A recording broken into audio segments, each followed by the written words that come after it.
Halo, selamat jumpa dengan Budak Bangka di sini. Kita kali ini bertemu untuk membahas tentang konsep tauhid dalam agama Islam.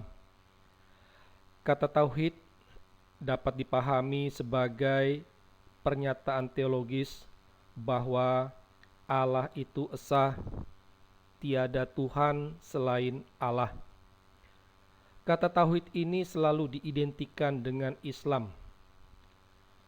Umat Islam sering membanggakan agamanya sebagai agama tauhid.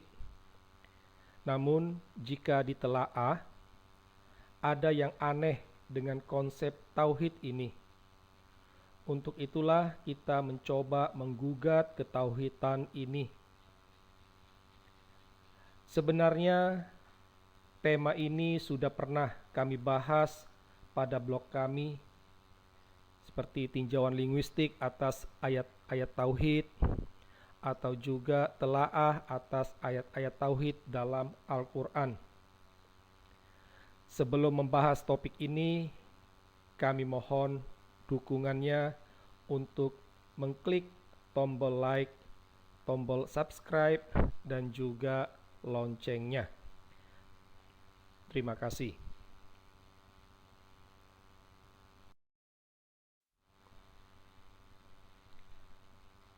Tak sedikit umat Islam menyombongkan diri dengan berkata bahwa agama Islam itu adalah agama yang Pancasilais.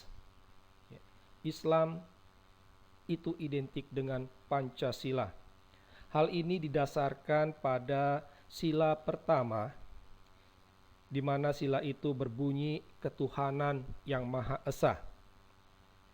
Kata esa di sini selalu dimaknai dengan satu. Dengan pendasaran ini, umat Islam lantas melecehkan agama-agama lain. Misalnya, orang Kristen dikatakan punya 3 Allah karena mereka menyamakan konsep Trinitas dengan Triteisme. Atau orang Hindu dan Buddha ada banyak Allahnya karena mereka menyamakan dewa-dewi itu dengan Allah. Jadi hanya Islamlah satu-satunya agama yang Allahnya satu. Inilah yang dikenal dengan istilah tauhid, dan itu hanya pada Islam. Dasar tauhid adalah wahyu Allah yang tertuang dalam Al-Quran. Umat Islam sendiri percaya kalau Al-Quran itu adalah wahyu Allah yang langsung disampaikan kepada Muhammad. Karena itu, apa yang tertulis dalam Al-Quran itu dianggap sebagai perkataan Allah sendiri. Kita ambil contoh, misalnya dalam Al-Quran ada surah Taha ayat 14 yang tertulis, sungguh aku ini Allah, tidak ada Tuhan selain aku, maka sembahlah aku dan laksanakanlah salat untuk mengingat aku. Nah, apa yang tertulis ini adalah merupakan kata-kata Allah yang diucapkan kepada Muhammad. Lalu Muhammad minta orang menulis kembali seperti apa yang didengarkannya. Kata aku dalam kalimat ini adalah kata ganti orang yang merujuk pada pembicara, yakni Allah. Jadi, aku di sini adalah Allah yang berbicara. Jadi ayat ini jelas, ya, Allah berbicara bahwa dia mengaku dirinya adalah Allah. Nah, ayat-ayat Al-Quran yang berisi pernyataan Allah itu esa tersebar luas dalam surah-surah Al-Quran. paling banyak terdapat dalam surah Makkiyah. Ya.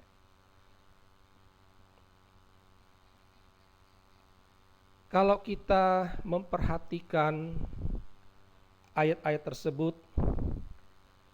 dan kalau kita membaca dengan kritis ayat-ayat tersebut, maka kita bisa mengajukan pertanyaan, benarkah Allah Islam itu satu? Ulasan berikut ini bukan merupakan kajian teologis, tetapi kajian logis berdasarkan akal sehat. Objek kajiannya adalah wahyu Allah atau Al-Quran itu sendiri. Jika kita mencermati dan mengkritisi ayat-ayat tauhid dalam Al-Quran, kita bisa menemukan adanya Allah yang lain. Hal ini menunjukkan bahwa Allah bukan satu, tetapi dua. Kita ambil contoh misalnya dari surah Al-Fatihah yang dikenal sebagai Mother of the Quran. Dalam ayat 5 dari surah ini tertulis, hanya kepada Engkaulah kami menyembah, dan hanya kepada Engkaulah kami mohon pertolongan. Pertama-tama harus disadari apa yang tertulis ini adalah kata-kata Allah.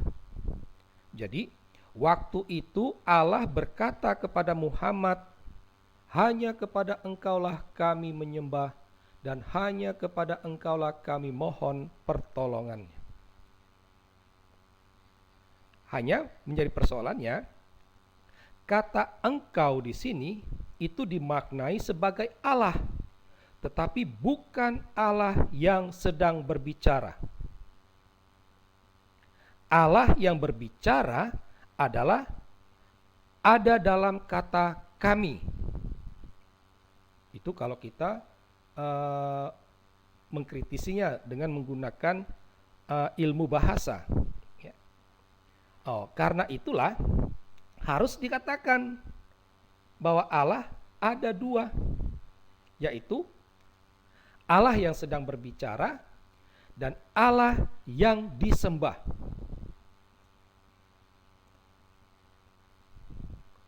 Nah, kita dapat ambil contoh lain lagi. Misalnya dari surah Al-Baqarah ayat 163 yang berbunyi,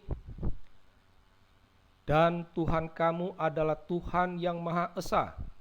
Tidak ada Tuhan selain Dia, yang Maha Pengasih, Maha Penyayang.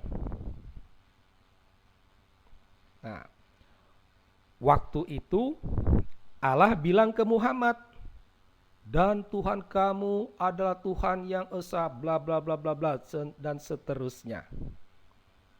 Kata kamu adalah kata ganti untuk Muhammad, orang yang diajak bicara. Sedangkan kata dia dimaknai sebagai Allah, tetapi sekali lagi bukan Allah yang berbicara. Ya.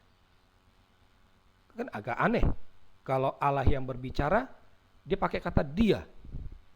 Dia itu merujuk kepada seseorang yang di luar dari orang yang sedang berbicara. Ya. Maka dia di sini kalau dimaknai sebagai Allah, berarti Allah yang bukan sedang berbicara. Sekali lagi, terbukti Allah ada dua. Dari penjelasan tadi, kita sampai pada kesimpulan. Ada beberapa kesimpulan yang bisa kita kemukakan di sini. Pertama, kita dapat mengatakan konsep tauhid Islam kabur karena ngakunya Allah ada satu, tetapi faktanya Allah ada dua. Kesimpulan yang kedua kita bisa ambil juga wahyu Allah tidak jelas. Allah itu satu, esa, atau ada dua? Tak jelas. Ya. Nah, karena wahyu Allah itu tidak jelas, maka kesimpulan berikutnya adalah Al-Quran bukan dari Allah. Mengapa? Allah itu jelas. Ya. Dalam Al-Quran beberapa kali dikatakan wahyu Allah itu, Al-Quran itu adalah keterangan yang jelas. Ya. Pelajaran yang jelas. Dikatakan oleh Allah demikian. Tetapi faktanya kan tidak jelas. Oleh karena itu Al-Quran, wahyu-wahyu tadi bukan dari Allah. Nah, kalau dikatakan bukan dari Allah, maka kita bisa mengatakan kesimpulan lainnya, Al-Quran merupakan rekayasa manusia. Dan manusia yang bertanggung jawab di sini adalah Muhammad. Dua kesimpulan terakhir ini sudah pernah kami bahas, kami ulas dalam blog kami. Misalnya, ini alasan meragukan Al-Quran sebagai wahyu Allah, atau Al-Quran hanyalah rekayasa Muhammad, atau siapa kreator Al-Quran. Demikianlah kajian kami terkait dengan konsep Tauhid Islam. Akhir kata, kami mengucapkan salam dan terima kasih. Semoga informasi ini dapat berguna untuk menambah wawasan kita. Terima kasih.